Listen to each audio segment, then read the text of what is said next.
दोस्तों जय हिंद, नमस्कार। कैसे हैं आप सब? तो चलिए आज हम एक टॉपिक के बारे में बात करने वाले हैं और ये टॉपिक फिजिक्स का मतलब एक पसंदीदा टॉपिक है बच्चों का।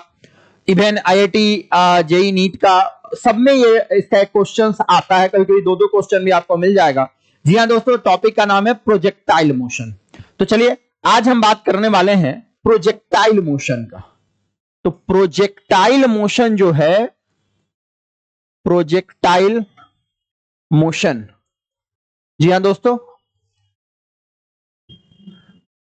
आज हम लोग इसका बात करेंगे, प्रोजेक्टाइल मोशन का। ठीक है, क्या होता है प्रोजेक्टाइल मोशन, और बहुत सिंपल वे में आपको हम समझा देंगे। इवन आपको फिजिक्स समझाने के लिए फिजिक्स का यूज किए बिना, बहुत ज्यादा यूज किए बिना, हम आपको फिजिक्स का एक बेसिक चीज सब जो होता है उसको बता देंगे। और आपको पता है कि अगर आपका बेसिक क्लियर होता है तो फिर आपका कोई भी लेवल हो वो क्लियर हो ही जाता है।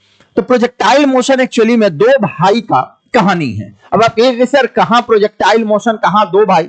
जी हाँ, बिल्कुल आप सही सुने हैं, क्योंकि ये 2D मोशन है और इसमें कहानी उस दो भाई की तरह है जो एक ही फैमिली का मेंबर है, लेकिन वो बाई नेचर अलग अलग है। ठीक है, तो क्या है इससे रिलेटेड कंसेप्ट, तो सुनते हैं हम लोग। तो प्रोजेक्टाइल मोशन एक्चुअली में दोस्तों है क्या कि जब किसी भी ऑब्जेक्ट को हम स्पेस में ऑब्लिकली प्रोजेक्ट करते हैं, जी आप सही सुने हैं, अगर किसी ऑब्जेक्ट को हम स्पेस में ऑब्लिकली प्रोजेक्ट करते हैं, ठीक है, तो क्या होता है कि वो object simultaneously horizontal and vertical direction में मूव करता है।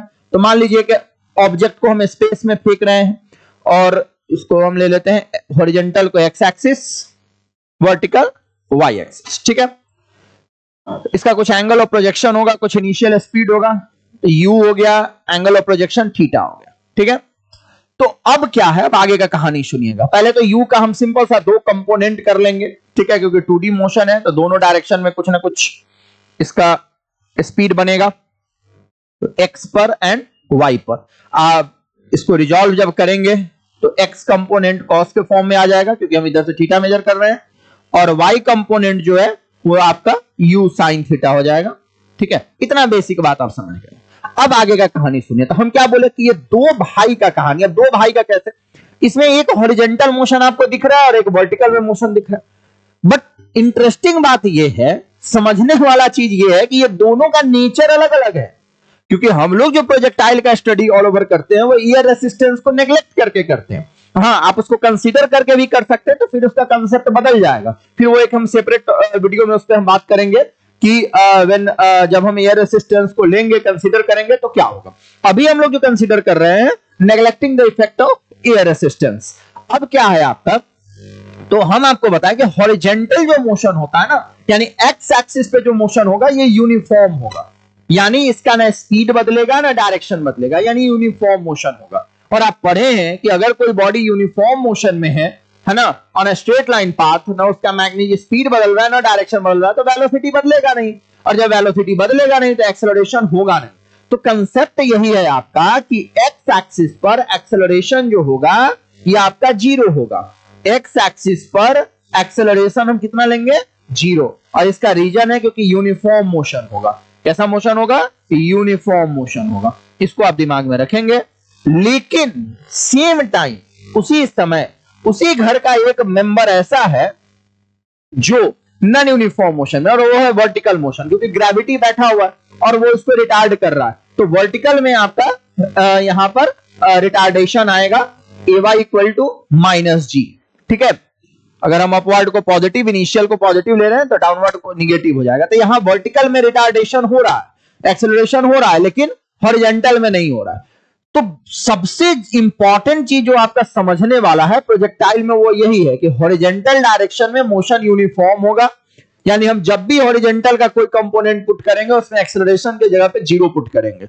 लेकिन वर्टिकल डायरेक्शन में आपका नॉन यूनिफॉर्म मोशन होगा यहां पर, और वो माइनस आपका जी हो जाएगा। ठीक है, इसको आप दिमाग में रख के चलेंगे।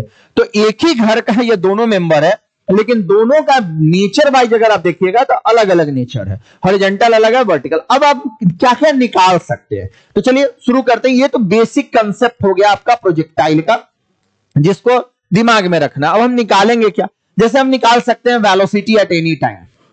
अगर हमसे पूछा जाएगा वेलोसिटी एट एनी टाइम, किसी टाइम t पर अगर हमको मान लो पूछा जाए हमसे कि वेलोसिटी कितना होगा, कैसे निकालेंगे? बहुत सिंपल सा कंसेप्ट है। आपको याद रखना है कि जब भी प्रोजेक्टाइल मोशन होगा तो उसमें आपको याद रखना है कि दो भाई का कहानी, मतलब हर चीज दो बार निकलेगा। तो अगर हमको मान लीजिए वेलोसिटी निकालना है तो यहां भी हमको वेलोसिटी दो बार निकालना होगा, एक बार x पर एक बार y पे। तो चलिए देखते हैं। तो हम करेंगे क्या कि सिंपल सा, सबसे पहले हम इसको मान लीजिए प्रोजेक्ट किए हैं u से थीटा एंगल पे प्रोजेक्ट किए हैं, ये तो बेसिक सा बात है, ठीक है। अब मान लीजिए हमसे कहा जाए कि बताओ भाई p पे वेलोसिटी कितना है, कोई पॉइंट है p किसी टाइम t पर, यहां पे हमको वेलोसिटी निकालना है। अब इसको जब आप रिजॉल्व करेंगे तो आपका दो कंपोनेंट बनेगा, क्लियर दिख रहा होगा आपको। एक कंपोनेंट बनेगा y पे और एक कंपोनेंट बनेगा x पे, और इसका ये रिजल्टेंट v हमको निकालना है। तो v निकालने के लिए हमको क्या करना है, एक बार vx फाइंड करना है, एक बार vy फाइंड करना है। हम बार बार बोल रहे हैं कि प्रोजेक्टाइल 2D मोशन है, दो भाई का कहानी है। जैसे घर में कोई सामान आता है और दो बच्चा है घर में, तो दोनों में बंटता है, तो उसी तरह से यहां हर चीज दो पार्ट में बटेगा और फिर वापस से उसको हम, अगर वेक्टर होगा तो वेक्टर मेथड से ऐड कर देंगे, ठीक है। अब समझिएगा। तो एक बार हम क्या करेंगे, सबसे पहले अलोंग एक्स एक्सिस फाइंड करेंगे। एक बार हम वेलोसिटी पहले कहां निकालेंगे दोस्तों, एक्स पे निकालेंगे, ठीक है। चलिए, तो फर्स्ट इक्वेशन ऑफ मोशन लगाएंगे, v equal to u plus at. आप पढ़े हैं, क्योंकि हम एक्स एक्सिस के लिए यूज कर रहे हैं तो सारे कंपोनेंट में x यूज करेंगे। अब आ जाइए, अब वो बात हमको नहीं भूलना है। कौन सा बात जो सबसे इंपॉर्टेंट है? तो सर कौन सा बात सबसे इंपॉर्टेंट आप बताए हैं कि एक्स एक्सिस पर एक्सेलरेशन 0 लेना है, ठीक है। इसको दिमाग में रखना है, इसको भूलना नहीं है। y पर एक्सेलरेशन यहां लेना है, रिटार्डेशन -g हो जाएगा, ठीक है। अब आइए, तो vx इक्वल टू ux। अब u को आप यहां पे हम तोड़ चुके हैं पहले ही, u cos theta u sin theta, इसको बाद में यहां पे लिख देंगे, अभी रहने देंगे। यहां पे 0 इंटू टी पुट कर देंगे। अब हमारा vx निकल के क्या आ जाएगा, ux, और ux क्या है दोस्तों, तो u cos थीटा, u और थीटा आपको गिवन रहेगा। ये हो गया, इसको मान लीजिए हम इक्वेशन 1। तो एक बार तो ये निकल गया vx, अभी एक और बचा हुआ है vy। जब तक दोनों नहीं निकलेगा v हमको पता नहीं चलेगा। तो अब हम क्या करेंगे, अब हम करेंगे दोस्तों कि एक बार y एक्सिस की तरफ जाएंगे। अब y के अलोंग मोशन को मेजर करेंगे, तो अलोंग y एक्सिस सारा कहानी वही रहेगा, बस थोड़ा सा बदल जाएगा। तो vy इक्वल टू निकाल लेंगे uy plus ay into T, uy छोड़ देंगे, ay के जगह पर पुट कर देंगे -g इंटू टी। uy हमारा कितना है, तो u साइन थीटा है दोस्तों, तो u साइन थीटा पुट करेंगे -gt। ये हो गया, इसको मान लेंगे इक्वेशन 2। अब क्या करेंगे, वेलोसिटी एट एनी टाइम जोड़ देंगे, vx i cap plus vy j cap, ठीक है। तो vx हो जाएगा u cos theta i cap plus u sine theta minus gt j cap, हो गया।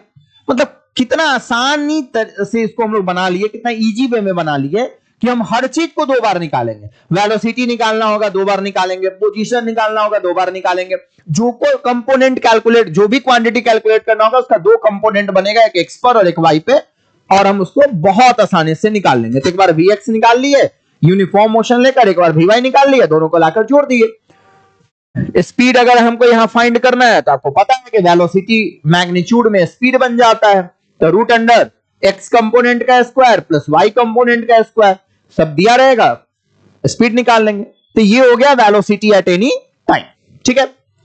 आप समझ गए। अगर मान लीजिए हमसे पूछा जाता कि इक्वेशन ऑफ ट्रेजेक्ट्री क्या होगा, बताइए इसका ट्रेजेक्ट्री क्या होगा, पाथ क्या होगा, तो जैसे वेलोसिटी एट एनी टाइम निकाले हैं उसी तरह से हम इक्वेशन ऑफ ट्रेजेक्ट्री भी निकाल सकते हैं। तो आइए दोस्तों देखते हैं इक्वेशन ऑफ ट्रेजेक्ट्री। ट्रेजेक्ट्री यानी पाथ, ट्रेजेक्ट्री यानी पाथ, ठीक है। तो इस ट्रेजेक्ट्री का क्या इक्वेशन बनेगा, जैसे हर आदमी का कुछ नाम होता है ना, आपका भी कुछ नाम होगा, मेरा भी कुछ नाम होगा, उसी तरह से उसका कुछ इक्वेशन आएगा उस पाथ का, है ना। तो वो इक्वेशन क्या आएगा, अब किसका आएगा, मान लीजिए आपको नहीं मालूम है, चलिए निकालते हैं। हम बार बार बोले दो भाई है, तो दो भाई है तो दो बार हमको कैलकुलेट करना होगा। तब हम क्या करेंगे, इक्वेशन ऑफ ट्रेजेक्ट्री निकालने के लिए पोजीशन कैलकुलेट करेंगे। तो यहां पे ध्यान दीजिएगा, ये आपका एक्स एक्सिस है, ये आपका वाई एक्सिस है। मान लीजिए किसी ऑब्जेक्ट को हम प्रोजेक्ट किए, यू से थीटा एंगल पे प्रोजेक्ट किए। मान लीजिए किसी इंस्टेंट पे पार्टिकल यहां पर है पी पर, इसका कोऑर्डिनेट है कुछ एक्स वाई, इसका पोजीशन वेक्टर हो गया r। अब ध्यान दीजिएगा जरा, x पर भी कुछ मोशन है, y पर भी कुछ मोशन है, यानी पोजीशन x y दोनों पर होगा। तो हम क्या करेंगे, वही सेम काम करेंगे, या दो बार निकालेंगे, एक बार x को एक बार y को, दोनों को ऐड कर देंगे, हो जाएगा मेरा, या दोनों को निकाल कर सॉल्व कर देंगे। तो चलिए देखते हैं। तो आप पोजीशन वेक्टर पढ़े हैं, आर वेक्टर जो होता है वो आपका होता है एक्स आई कैप प्लस वाई जे कैप। अगर हमको पोजीशन वेक्टर निकालने के लिए कहता था, हमको इक्वेशन ऑफ ट्रेजेक्टरी निकालने के लिए कह रहा था, एक बार एक्स निकालते हैं। तो इक्वेशन ऑफ मोशन लगाते हैं, UT plus half a t square, बड़ा सिंपल है। ये हो गया अलोंग एक्स एक्सिस, ठीक है। ओरिजिन से मोशन स्टार्ट हो रहा है, तो इनिशियल पोजीशन 0 है, डिस्प्लेसमेंट हो गया x माइनस 0। इसको आप रहने दो यू एक्स इंटू टी, जब जब एक्सेलरेशन x पर होगा 0 पुट हो जाएगा। यहां से आप निकालोगे तो t निकल के आ जाएगा x बटा यू एक्स, यानी x बटा यू एक्स हो जाएगा u cos थीटा। इसको मान लेंगे equation 1। Along y axis, along y axis uy into t half a y t square, ठीक है। तो जैसे x के लिए काम किए, इक्वेशन यूज किए, वैसे ही y के लिए करेंगे, ठीक है। तो ये हो जाएगा y माइनस 0, uy क्या हो जाएगा दोस्तों, u sine theta into T plus half acceleration या रिटार्डेशन हो जाएगा माइनस जी इंटू टी स्क्वायर। सिंपल है।